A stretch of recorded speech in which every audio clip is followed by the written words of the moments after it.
झूला झूलेली मैया मोर हो की ताही उपरवाना हो की ताही उपरवाना कि झूला झूलेली मैया मोर हो की ताही उपरवाना हो की ताही उपरवाना।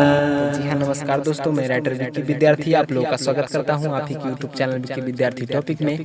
तो दोस्तों, आज आप सबके लिए लेकर के आए हैं सर्वेश सिंह के ट्रैक पे भक्ति सॉन्ग, जो कि बिल्कुल फुल और फ्री है। जिस भाई को भी रिकॉर्ड करवाना है और रिकॉर्ड करवा सकते हैं। तो दोस्तों, इस ट्रैक का नाम है कि हमके देवघर घुमैला ना। जी हाँ दोस्तों, और इस पर भोजपुरी गाना भी निकला हुआ है, उन्हीं का सर्वेश सिंह का जी है कि घुंघटा उठैला ना, यही गाना है। जी हाँ दोस्तों, इसी ट्रैक पर आप लोगों के लिए भक्ति सॉन्ग बिल्कुल फुल और फ्री लिख करके लाए हैं। तो आप लोग गाइए, मार्केट में नाम कमाइए। तो चलिए सुनते हैं गाने का मुखरा कैसा है। निमिया के डढ़िया ए सैया बांधर समडोर हो, बात मानी सैया तो से बावे कर जोर हो।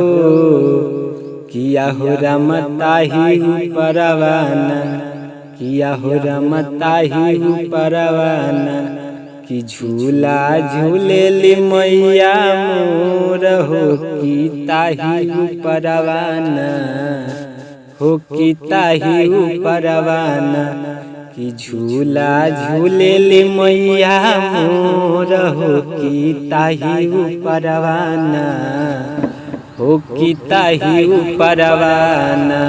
तो दोस्तों, कैसा लगा गाने का मुखरा? अगर अच्छा लगा है तो इस वीडियो को लाइक कर दीजिए और एक प्यारा सा कमेंट कर दीजिए। और हमारे चैनल पे पहली बार आए हैं तो चैनल को सब्सक्राइब भी कर लीजिए और सब्सक्राइब करके ऑल पे कर लीजिए, ताकि हर वीडियो का नोटिफिकेशन सबसे पहले आप तक पहुंचे और सबसे पहले आप गाना सुन सके। तो चलिए सुनते हैं गाने का फर्स्ट अंतरा। 9 दिन 9 रात तोरिया चढ़ते दशहरा कोरेले भैरो भैया मैया जी के पहारा, कोरेले भैरो भैया मैया जी के पहारा। दाया बरसावे पोछे बाझिनी के लो रहो, दाया बरसावे पोछे बाझिनी के लो रहो।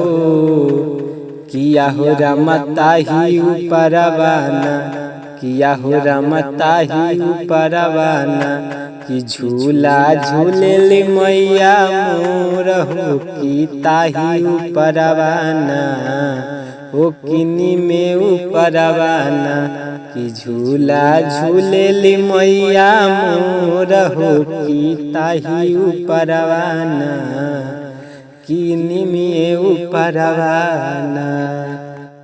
राइटर विक्की सोनू चरण के पूजा मैया के महिमा का बा आज रउआ बूझा, मैया के महिमा का बा आज रउआ बूझा।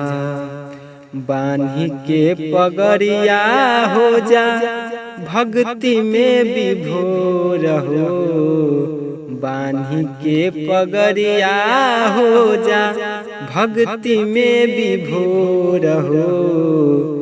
किया है रमताही परवाना, किया हो रमताही परवाना कि झुलुआ झूलेली मैया मोर हो की ताही परवाना हो की ताही परवाना कि झूला झूलेली मैया मोर हो की ताही परवाना हो की ताही परवाना।